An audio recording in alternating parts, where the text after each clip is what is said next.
बिस्मिल्लाहिर्रहमानिर्रहीम अस्सलामु अलैकुम। लास्ट लेक्चर में आज हम यूएनओ के बारे में फिर से डिस्कस करेंगे। हम बैकग्राउंड पढ़ रहे हैं यूएनओ का। मैंने तेहरान कॉन्फ्रेंस तक मैंने आपको पढ़ाया। ये लेक्चर खासकर जेके एसएसबी कांस्टेबल के लिए, जेके एसएसबी के पर्सपेक्टिव से बहुत ही महत्वपूर्ण, इम्पॉर्टेंट, बेनिफिशियल होने वाला है। ठीक है, तो तेहरान कॉन्फ्रेंस में तेहरान कॉन्फ्रेंस तक मैंने पढ़ाया। यहाँ से स्टार्ट करूँगा। अभी बैकग्राउंड ही, अभी यूएनओ नहीं बना, अभी बनाऊँगा यूएनओ को मैं। ओके, तो तेहरान कॉन्फ्रेंस 1943 में हुआ था। इसमें जोसेफ स्टालिन यूएसएसआर से आया था उस टाइम। विंस्टन चर्चिल यूके से आया था, यानी कि ब्रिटेन से आया था। और फ्रैंकलिन रूसोवेल्ट कहाँ से आया था? यूएसए से आया था। तो हो गई, मशवरा आ गया। किसका मशवरा हो गया? यूएनओ का, यूएनओ बनाने का मशवरा। ओके, उसके बाद यल्टा कॉन्फ्रेंस हो गई 1945 में। खैर, एट द एंड लास्ट में क्या हुआ? लास्ट में 26 जून 1945 यूएनओ चार्टर साइन होता है। और साइन इसको करते हैं 50 कंट्रीज़ ऑफ द वर्ल्ड, दुनिया की 50 कंट्रीज़ को साइन करते। पोलैंड को भी आना था, यानी कि 51 कंट्रीज़ को साइन करते, लेकिन पोलैंड नहीं आया। वहाँ पे गवर्नमेंट गिर गई थी, वहाँ पे कोई गवर्नमेंट नहीं था। तो लेटर ऑन पोलैंड ने भी ज्वाइन किया। तो 51 कंट्रीज़ों ने रेटिफाइड मीन्स कबूल, तस्लीम किया यूएनओ। हाँ, यूएनओ है, यूएनओ अब फंक्शन करेगा, दुनिया में पीस लाएगा, थर्ड वर्ल्ड वार नहीं करेगा। थर्ड वर्ल्ड वार को रोकने के लिए यूएनओ बनेगा। बाद में क्या हुआ? बाद में थर्ड वर्ल्ड वार कभी नहीं हुआ, अभी भी नहीं हुआ, अभी इस टाइम में नहीं हुआ। उसके बाद हुआ था कोल्ड वार, 1945 से शुरू और 1991 तक हुआ कोल्ड वार बिटवीन यूएसए और रशिया, यानी कि यूएसएसआर। ओके, तो 1991 में भी फिर क्या हुआ? कोल्ड वार एंड हुआ खुद ब खुद। कुछ हुआ था डिसइंटीग्रेशन ऑफ यूएसएसआर वगैरह, वो पढ़ाऊंगा कभी, यहाँ पर इम्पॉर्टेंट नहीं है।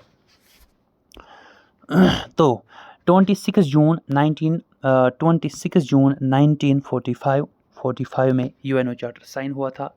तो 51 कंट्रीज़ ने ज्वाइन किया। उसके बाद एनफोर्स हुआ था 24 अक्टूबर 1945। एनफोर्स 24 अक्टूबर 1945। एनफोर्स का मतलब अप्लाई हुआ था ये दुनिया पर यूएनओ 24। बन गया कब? 26 जून। अप्लाई कब हुआ? 24 अक्टूबर में अप्लाई हो गया। तो इसी को हम कहते हैं UNO day, celebration of UNO day. Okay, तो यूएनओ में जब भी मीटिंग होती है, ये भी पढ़ाऊँगा, ये ऑर्गन्स ऑफ यूएनओ।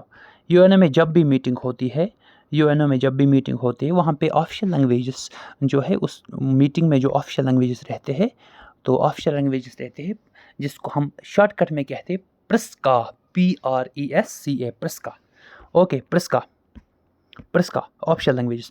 जितने भी जनरल असेंबली में, सिक्योरिटी काउंसिल में, या बाकी जनरल, खासकर जनरल असेंबली में जो जिन लैंग्वेजों में ऑफिशियल लैंग्वेज, जिन लैंग्वेज में बात होती है, डिस्कशंस होती है, डिबेट्स होती है वर्ल्ड इशू के रिलेटेड, वो इन लैंग्वेजेस में होते हैं। क्या क्या लैंग्वेजेस है? प्रिस्का क्या है? फ्रेंच है। रशिया ई क्या है? इंग्लिश है। एस क्या है? स्पेनिश है। सी क्या है? चाइनीज़ है। और ए क्या है? अरबिक है। प्रिस्का याद रखना, PRESCA, प्रिस्का। सॉरी, प्रिस्का नहीं है, फ्रिस्का है। फ्रिस्का, FRESCA, फ्रिस्का। फ्रेंच, रशियन, ई इंग्लिश, एस स्पेनिश, सी चाइना और ए अरबिक। और इसमें जो है फ्रेंच और इंग्लिश वर्किंग लैंग्वेज है। सबसे ज़्यादा लैंग्वेज जो बोली जाती है वहाँ पे फ्रेंच और इंग्लिश। क्वेश्चन अगर आएगा, मतलब कितने लैंग्वेजेस हैं जो यूएनओ में ऑफिशियल लैंग्वेज है, तो कितने हैं? एफ प्रिस्का में क्या क्या है? FRESCA, प्रिस्का। 1 2 3 4 5 6 6 लैंग्वेजेस। इनमें से वर्किंग लैंग्वेजेस क्या है? फ्रेंच और इंग्लिश इसमें वर्किंग लैंग्वेजेस है। Okay, now we will discuss about the organs of UNO. UNO के organs of UNO, united national general assembly, ठीक है।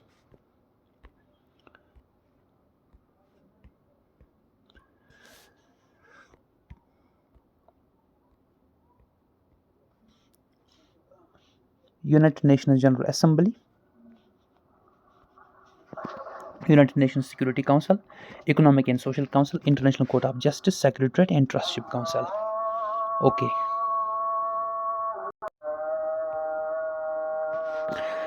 United nation general assembly security council, united nation security council, economic and social council, international court of justice, secretariat, trusteeship council. 1 2 3 4 5 6, तो 6 organs. UNO की कितने organs है? 6 organs. इनमें से 5 organs working है और ये जो 6th वाला ट्रस्टशिप काउंसिल है ये है एब्सेंट, इट इज सस्पेंड। ये सस्पेंड है, ये 1994 से क्या है? सस्पेंड। ओके, तो सबसे पहले हम यूनाइटेड नेशन जनरल असेंबली के बारे में डिस्कस करेंगे। तो यूनाइटेड नेशन जनरल असेंबली जो है इसके बारे में यूएनओ में जो आर्टिकल्स है, आर्टिकल 9 से 22, आर्टिकल 9 से 22 यूनाइटेड नेशन जनरल असेंबली के बारे में है। और इस यूनाइटेड नेशन जनरल असेंबली में है 193 कंट्रीज़ और हर एक कंट्री को वहाँ पे सिंगल वोट है, ठीक है ना। तो यूनाइटेड नेशन जनरल असेंबली हमारे पार्लियामेंट की तरह है और ये क्या है? ये है डिलिबरेटिव। यहाँ पे डिस्कशंस होते हैं, डिबेट्स होते हैं, या रिकमेंडेशन देते हैं, किसी मसले पर रिकमेंडेशन देते हैं। ये एजेंडा यहाँ पे किया जाता है, रिप्लाई यहाँ पे दिया जाता है। What's agenda? एजेंडा मतलब किसी कंट्री को क्या कहना होगा। जैसे इमरान खान ने पिछली बार कश्मीर के बारे में कहा, तो कश्मीर उसका एजेंडा था, उसके बदले में मोदी ने क्या किया? रिप्लाई किया। तो एजेंडा होता है, रिप्लाई होता है, रिकमेंडेशंस होती है, डिलिबरेशंस होती है। कहाँ पे? United nation general assembly. तो united nation general assembly UNO का वो ऑर्गन है जहाँ पर जो पार्लियामेंट की तरह काम करता है, जहाँ पर हर एक नेशन को 1 नेशन 1 वोट, हर एक नेशन को सिंगल वोट। और यहाँ पर जो भी चीज़ें हमें पास करना पड़ता है उसके लिए होती है स्पेशल मेजॉरिटी। और इस जनरल असेंबली का, यूनाइटेड नेशन जनरल असेंबली का जो हेड होता है उससे हम कहते हैं प्रेसिडेंट। पी मतलब प्रेसिडेंट। ओके, तो इससे हम कहते हैं प्रेसिडेंट। तो इस टाइम का जो प्रेसिडेंट है यूनाइटेड नेशन जनरल असेंबली का जो प्रेसिडेंट है इस टाइम का, फिलिमोन योंग जी। कौन है? Filimon Yong. क्वेश्चन आ सकता है, यूनाइटेड नेशन जनरल असेंबली का जो हेड है वो कौन है इस टाइम? President Filimon Yong. इससे चुनते हैं general assembly plus security council, इससे चुनते हैं, ठीक है ना। अच्छा, यूनाइटेड नेशन जनरल असेंबली का जो हेड क्वार्टर है, एक second, United Nations general assembly का जो हेड क्वार्टर है बहुत इजी है। हेड क्वार्टर इसका न्यूयॉर्क में है और सितंबर 10 2024 में जो हुई थी ना मीटिंग, वो हुई थी 79th सेशन यहाँ पे हुआ था, 79th सेशन। यहाँ पे फैक्ट्स ही याद रखने हैं JKSSB के परस्पेक्टिव से। और ये United nation general assembly passes करते हैं यूएन बजट, 2/3 मेजॉरिटी से पास होता है। यहाँ पे इलेक्शंस होते हैं, इलेक्शन 2 साल के बाद इलेक्शन होती है या 5 साल के बाद इलेक्शंस होती है। यहाँ पे एडमिशन किस कंट्री को रखना है, किस कंट्री को डिलीट करना है, वो सब डिसाइड करते हैं यूनाइटेड नेशन जनरल असेंबली। ये हमारे पार्लियामेंट की तरह है, जैसे लोकसभा है हमारे पार्लियामेंट में या राज्यसभा है हमारे पार्लियामेंट में। तो यहाँ पे इलेक्शंस होती है, एडमिशन किस कंट्री को रखना है, किसको डिलीट करना है, एक्सक्लूजन होता है, एक्सक्लूजन निकालना किसको है, या सस्पेंशन, कोई चीज़ कोई प्लान सस्पेंड करना होता है। तो ये सब होता है यूनाइटेड नेशन जनरल असेंबली में। जनरल असेंबली आप समझ गए, जनरल असेंबली पार्लियामेंट की तरह है, डिलिबरेटिव डिस्कशंस, डिबेट्स होते हैं। यहाँ पे ऑफिशियल लैंग्वेज जो मैंने प्रिस्को कहा था, प्रिस्का, उसके बारे में, वो लैंग्वेजेस यहाँ पे इस्तेमाल होते हैं। तो ये क्या है? ये काम करती है लाइक या parliament. United nation general assembly meets annually in regular sessions, if needed special sessions. United nation general Assembly annually meet करती है 1 ईयर के बाद, और यहाँ पे स्पेशल सेशन अगर कभी ज़रूरत पड़े तो स्पेशल सेशंस भी होते हैं। Okay guys. अच्छा, united nation general assembly meets annually in regular sessions if need special sessions. United nation general assembly meet करती है एनुअली। अब अगर कभी ज़रूरत पड़ा तो स्पेशल सेशंस भी करवाती है। ओके, अब बात होगी यूनाइटेड नेशन सिक्योरिटी काउंसिल। देखो, यूनाइटेड नेशन जनरल असेंबली क्या करती है? डिलिबरेटिव है, यहाँ पे रिकमेंडेशंस होती है, डिसीजन लेता है United nation security council. United nation security council decision लेती है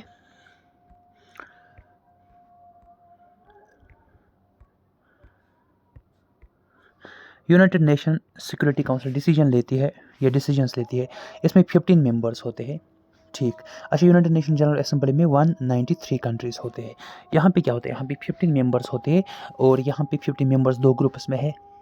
P5 मीन्स या 5P मीन्स 5 कंट्रीज़ ऐसे हैं जो परमानेंट है, जो 1945 से आज तक वहीं पे है, इनके लिए कोई इलेक्शन नहीं होती है, ये परमानेंट है। इनके ऊपर इनके पास वीटो पावर है, अभी बोलूँगा वीटो पावर क्या है।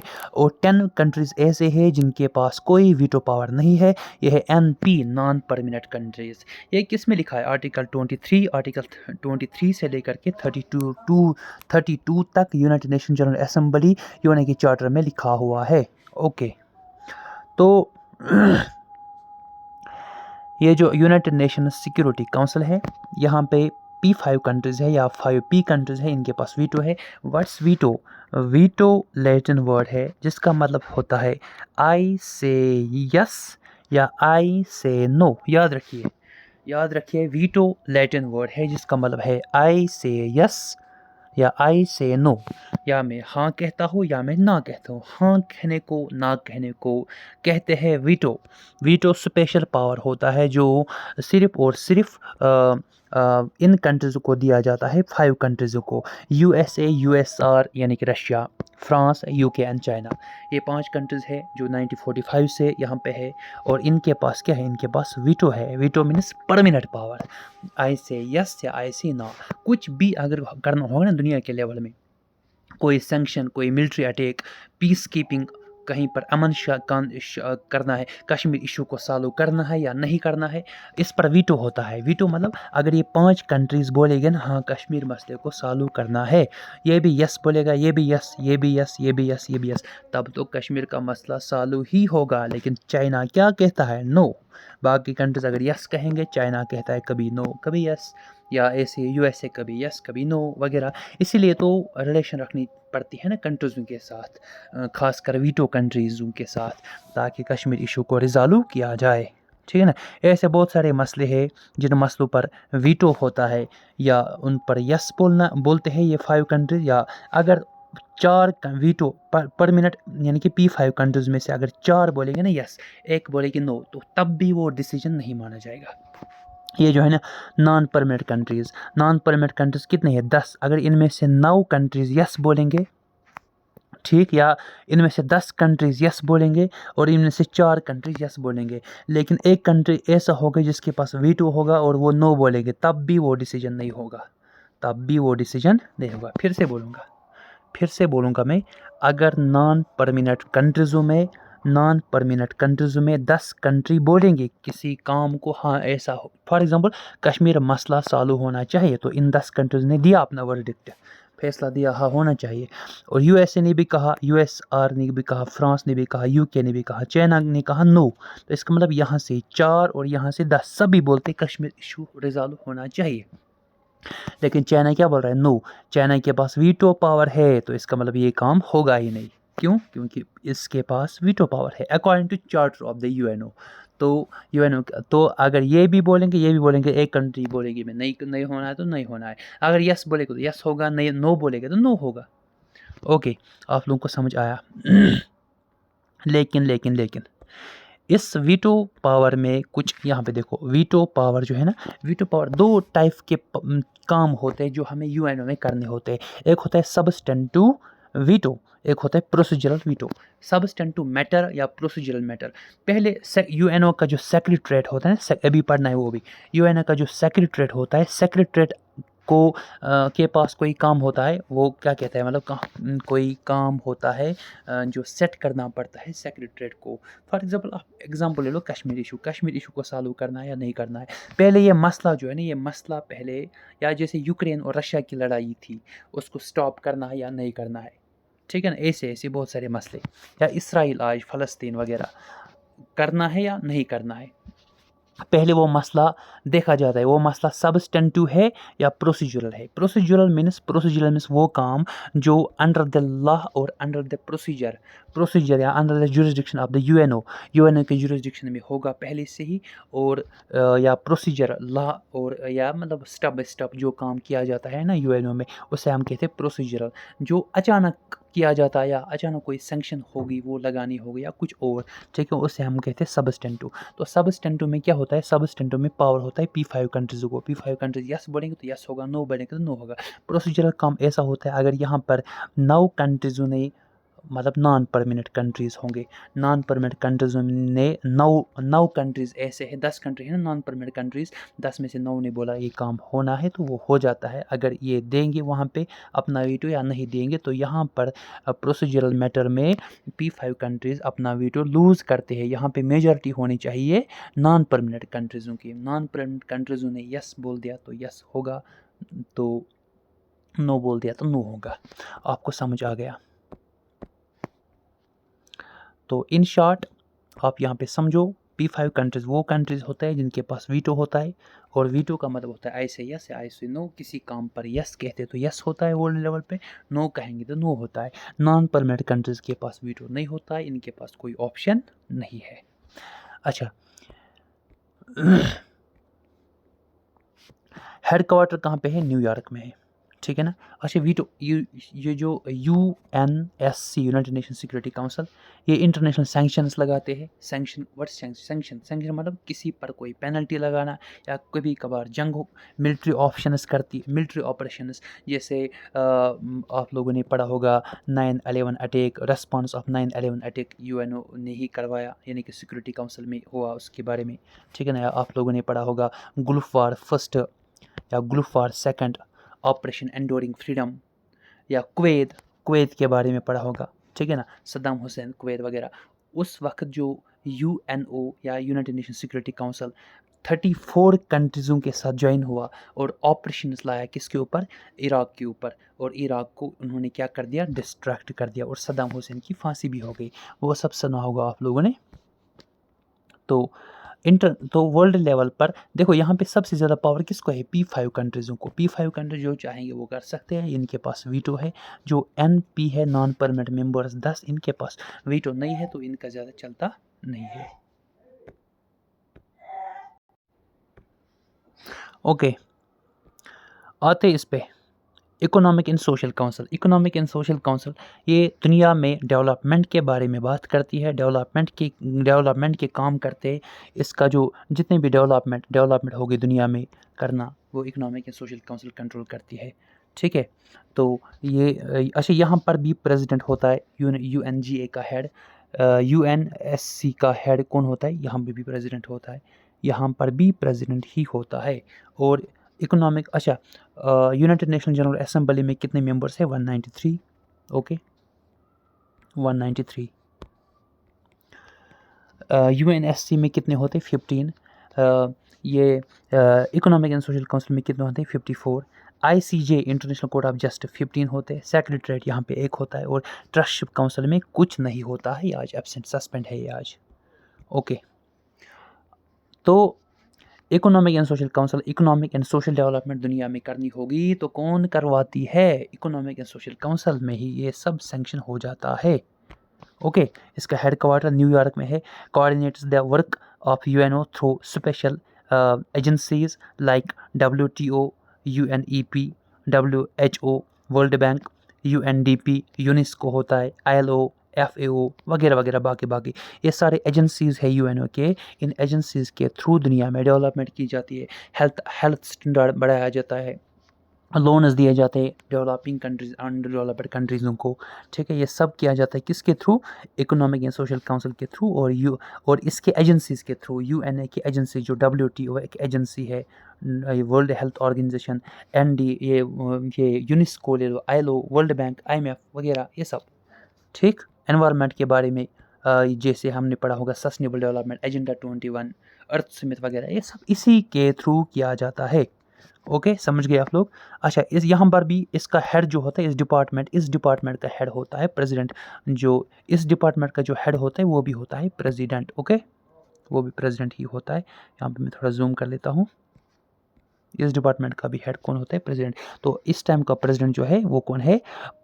ये पाला नरवाइज ओजीडा। ये चाली से है, चाली साउथ अमेरिका की एक यहाँ पे, ये लो ऑफ नॉर्थ अमेरिका, ये लो ऑफ साउथ अमेरिका, यहाँ पे कंट्री जो है वो चाली है, चाली कंट्री। और किस अच्छा ये जो इकोनॉमिक एंड सोशल काउंसिल है, ये आर्टिकल यूएनओ के चार्टर के हिसाब से 61 से 72 आर्टिकल में इसके बारे में मेंशन है। ओके, सिक्योरिटी काउंसिल के बारे में किस आर्टिकल में मेंशन है? 23 से 32 तक। Okay, united nation general assembly किस आर्टिकल में है? 9 से लेकर 22 पार्ट 4 में। ओके, आते हैं इस पे। और एक department, international court of justice. International court of justice यहाँ पे क्या होता है? यहाँ पे वर्डिक्ट होता है, फैसला होता है। इंटरनेशनल कोर्ट ऑफ जस्टिस, इसमें 15 जजेस होते हैं। ठीक है ना। चलते हैं यहाँ से। हेडक्वार्टर कहाँ पे है? पैलेस हैगू, नाइदरलैंड में इसका हेडक्वार्टर है। नाइदरलैंड में इसका हेडक्वार्टर किस आर्टिकल में मेंशन है? ये ICJ 92 से लेकर 96 और पार्ट XIV। ठीक है ना। 15 यहाँ पे कितने जजेस है? 15 जजेस। एक सेकंड कर देता हूँ मैं। 15 जजेस है और 15 जजेस के ऊपर क्या होता है? यहाँ पर भी प्रेसिडेंट होता है, यहाँ पर भी प्रेसिडेंट, यहाँ पर भी प्रेसिडेंट, और यहाँ इस डिपार्टमेंट का भी हेड कौन होता है? प्रेसिडेंट होता है। यहाँ पर 15 जज और उनके साथ प्रेसिडेंट जो होता है अभी इस टाइम का है नवाफ सलाम। ठीक है। टर्म यहाँ पे 9 ईयर्स का होता है। जजेस जितने भी 15 जजेस है ये 9 ईयर्स तक रहते हैं। लेकिन कैसे? सुनो मेरी बात। यहाँ पर देखो 15 ईयर्स तक जजेस रहते हैं। ठीक है ना। सॉरी 15 जजेस रहते हैं 9 ईयर्स तक। 15 जजेस रहते हैं 9 ईयर्स तक। ओके, 15 जजेस रहते हैं 9 ईयर्स तक। 15 जजेस रहते हैं 9 ईयर्स तक। 15 जज रहते हैं 9 ईयर्स। लेकिन हर 3 साल के बाद 5 जज क्या होते हैं? रिटायर होते हैं। 3 साल हो गए, 5 जज निकलेंगे और अगले 5 जज आएंगे। फिर 3 साल हो गए, पुराने 5 जज निकलेंगे जिनकी टर्म कंप्लीट होगी 3 साल। ठीक है ना। तो जिस जज की 3 साल कंप्लीट, वैसे 5 जज निकलते हैं, फिर और 5 आते हैं। 5 निकलते हैं, 5 आते हैं, 5 निकलते हैं, 5 आते हैं, 3 साल के बाद। आपको समझ आया? तो तकरीबन कितने साल तक? 9 साल तक ऐसा ही होता है। तो 15 जज रहते हैं 9 साल तक। Okay, this is most important, listen to me. देखो, जजेस कितने होते हैं? 15। 3 जज एशिया से सिलेक्ट किए जाते हैं, 3 जज अफ्रीका से सिलेक्ट किए जाते हैं, 2 जज लेटिन अमेरिका से सिलेक्ट किए जाते हैं, 2 जज ईस्ट यूरोप से सिलेक्ट किए जाते हैं और 5 जज वेस्ट यूरोप से ये सिलेक्ट किए जाते हैं। एंड अदर्स कभी कभार उधर इधर होता है, उधर इधर जगह। ओके, चलते आगे। Secretariat, UNO secretariat department. देखो, first department, second department, third, first department, second department, third department, fourth department, ये भी पढ़ा। अभी फिफ्थ डिपार्टमेंट के बारे में बात होगी। Let's zoom it. The general secretary क्या करता है? कंट्रोल करता है पूरे यूएनओ को। कंट्रोल में कौन करता है? General secretary. इस टाइम का जनरल सेक्रेटरी कौन है? Antonio Guterres. ये सेटिंग एजेंडा करता है, किस कंट्री को क्या बोलना है ये एजेंडा सेट करता है सेक्रेटरीट। अच्छा, आर्टिकल क्या है? 97 article UNO charter. Article 97 UNO charter में मेंशन है सेक्रेटरीट के बारे में। टर्म होती है 5 ईयर्स तक। ठीक है। क्वेश्चन अगर आया, फर्स्ट सेक्रेटरी जनरल कौन है? फर्स्ट सेक्रेटरी जनरल कौन है? ये TRYGV, ट्रैग्यूली, LIE, ट्रैग्यूली। ठीक है ना। अच्छा, ये जो अच्छा फर्स्ट ये है, अभी इस टाइम का कौन है? 2024 एंटोनियो गेटर्स जो अभी मैंने ऊपर कहा। अच्छा, यही क्या करता है? सेक्रेटरी यूएनओ बजट सेट करता है, ये सिलेक्ट करता है, अपॉइंट करता है, सुपरवाइज करता है, नज़र रखता है इस पूरे यूएनओ के ऊपर। ये ट्रांसलेशन भी करवाता है, जो मैंने कहा था ना, प्रिस्का, PRE, प्रिस्का, FRESCA फ्रिस्का, French, Russian, English, Spanish, Chinese, Arabic UNO में भाषा ऑफिशियल लैंग्वेजेस है बोले जाते हैं। वर्किंग लैंग्वेजेस कौन है? फ्रेंच और इंग्लिश। अब अगर किसी को कोई लैंग्वेज मतलब नहीं आती इन सारे लैंग्वेजों में, तो उसे ट्रांसलेशन करके देता है कौन? यही मतलब यूनाइटेड ये सेक्रेटरीट, ठीक है ना, लैंग्वेजेस को ट्रांसलेट भी करवाता है। तो सेक्शन ये भी कंप्लीट। उसके बाद आते हैं लास्ट जो डिपार्टमेंट है इसका, ट्रस्टशिप काउंसिल। ट्रस्टशिप काउंसिल,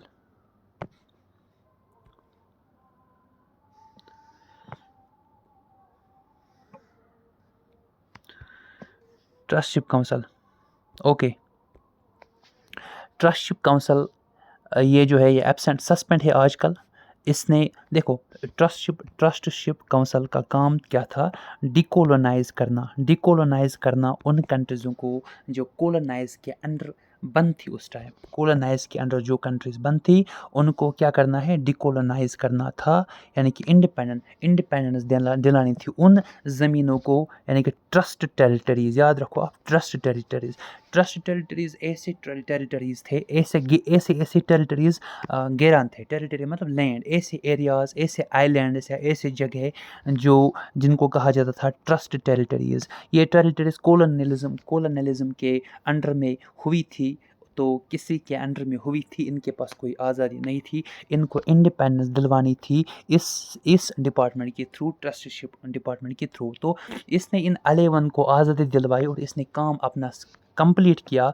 1945 में स्टार्ट किया और 1994 में इसने अपना काम, नवंबर 1 1944 में इसने काम अपना स्टार्ट किया। तो इसने आज़ादी दिलाई बहुत सारे ट्रस्ट टेरिटरीज़ों को। ट्रस्ट टेरिटरीज़ मैंने कह दिया क्या होता है, वो एरियाज़ जहाँ पर अपनी गवर्नमेंट नहीं होती है, जहाँ पर सेल्फ गवर्नमेंट नहीं होते हैं, उनको हम कहते हैं trust territories according to UNO charter, okay. तो अफ्रीका में बहुत सारी टेरिटरीज़ और पैसिफिक ओशन में बहुत सारे आइलैंड्स थे, उनको आज़ादी दिलाई। जो लास्ट वाली थी ना आइलैंड, उसका नाम था पेलो, PALU, पेलो। ये लास्ट थी जो 1994 में ट्रस्टशिप काउंसिल के थ्रू इंडिपेंडेंट हो गया। तो ये now operation is complete and now suspend. तो ये ऑपरेशन कंप्लीट हो गया, ट्रस्टशिप काउंसिल का काम कंप्लीट हो गया और इस टाइम ट्रस्टशिप काउंसिल क्या है? इस टाइम ट्रस्टशिप काउंसिल ये सस्पेंड है, डिलीट नहीं हुआ, सस्पेंड। तो मैंने आज ऑर्गन्स ऑफ यूएनओ कहा, कंप्लीट किया। अगर आपको लेक्चर अच्छा लगा तो कमेंट करना और ये भी बता देना आसियान पर, ASEAN, आसियान एंड सार्क पर, ASEAN आसियान पर और SAARC सार्क पर लेक्चर लाना है या नहीं लाना है, कमेंट कीजिए। और ये इस लेक्चर के बारे में आपका क्या ख्याल है वो भी कमेंट कीजिए, मैसेज कीजिए। एंड आपका थैंक यू।